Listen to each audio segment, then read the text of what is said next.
Sahal Binu Saad റളിയല്ലാഹു അൻഹു പറയുന്നതായി കാണാം.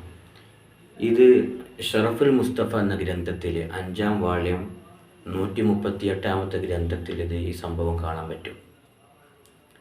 ഒരിക്കൽ അലി ബിൻ അബി ത്വാലിബ് റളിയല്ലാഹു അൻഹു പള്ളിയിൽ ചെരിഞ്ഞുകൊണ്ട് കിടക്കുകയാണ്.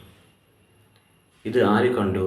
അഷ്റഫുൽ ഖൽഖ് മുഹമ്മദ് റസൂലുള്ളാഹി സ്വല്ലല്ലാഹു അലൈഹി വസല്ലം. നബി സല്ലല്ലാഹു അലൈഹി വസല്ലം കണ്ടപ്പോൾ അലി ബിൻ അബി ത്വാലിബ് ഉറങ്ങുന്നതിനിടയിൽ അവിടുത്തെ മുതുകിൽ നിന്നുള്ള തട്ടം അവിടെ നിന്ന് മാറുകയാണ്. തട്ടം മാറിയിട്ട് അതിൽ മണ്ണ് ആയിട്ടുണ്ട് മുതുകിൽ. അപ്പം മദീനത്തെ പള്ളിയുടെ അവസ്ഥ മണ്ണ് കൊണ്ടുണ്ടാക്കിയ ഇപ്പോഴത്തെ ടൈൽസോ മറ്റോ സൗകര്യങ്ങളൊന്നുമില്ല.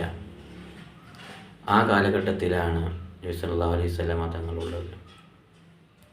നബി ഇത്ര വലിയ സൗകര്യങ്ങളും മറ്റുള്ള എല്ലാം ഉണ്ടായിട്ട് പോലും നമ്മൾ എത്രത്തോളം നിസ്കരിക്കുന്നുണ്ട് എന്ന് നമ്മൾ മനസ്സിലാക്കണം. എത്രത്തോളം പള്ളിയിലേക്ക് പോകുന്നുണ്ട് നമ്മൾ മനസ്സിലാക്കണം.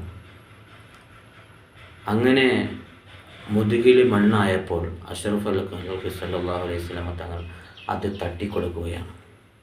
ഒരു നേതാവാണ്. നമ്മളും പല ആൾക്കാരും നേതാക്കന്മാരാണ്, പല സ്ഥലങ്ങളിലാണ്. നമ്മൾ അനുയായികളിൽ വല്ലതൊക്കെ സംഭവിക്കുമ്പോൾ അല്ല മണ്ണാകുമ്പോൾ നമ്മൾ തട്ടിക്കൊടുക്കുമോ? നമ്മളതൊക്കെ അറിയേണ്ടതുണ്ട്. എന്നാൽ ഒരു നേതാവിനുണ്ടാവേണ്ട ഗുണമാണ് നബി സല്ലല്ലാഹു അലൈഹി വസല്ലം തങ്ങൾ നമുക്ക് പറഞ്ഞു തരുന്നത്. എന്നിട്ട് മുത്തുനബി സല്ലല്ലാഹു അലൈഹി വസല്ലം തങ്ങൾ അതിനെ ഫജഅല റസൂലുള്ളാഹി സ്വല്ലല്ലാഹു അലൈഹി വസല്ലം യംസഹു തുറാബ അൻ ളഹരിഹി, ആ മുതുകിലുള്ള മണ്ണിനെ മുത്തുനബി തട്ടിക്കൊടുത്തു. അപ്പോൾ നമ്മളത് അറിയണം, ഒരു നേതാവിനുണ്ടാവേണ്ട ഗുണം.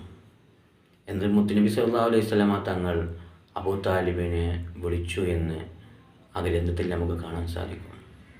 അപ്പോൾ മുത്തുനബിയുടെ ജീവിതമാണ് നമ്മൾ വരച്ചു കാട്ടുന്നത്. ആ മുത്തുനബിയോട് കൂടെ നമുക്ക് സ്വർഗത്തിൽ കിടക്കണമെങ്കിൽ മുത്തുനബി ജീവിച്ചതുപോലെ നമുക്ക് ജീവിക്കാൻ പറ്റണമെന്നില്ല. എന്നിരുന്നാലും നമ്മൾ ശ്രമിക്കുക. അല്ലാഹു നമുക്ക് തൗഫീഖ് നൽകട്ടെ. അസ്സലാമു അലൈക്കും വറഹ്മത്തുള്ളാഹി.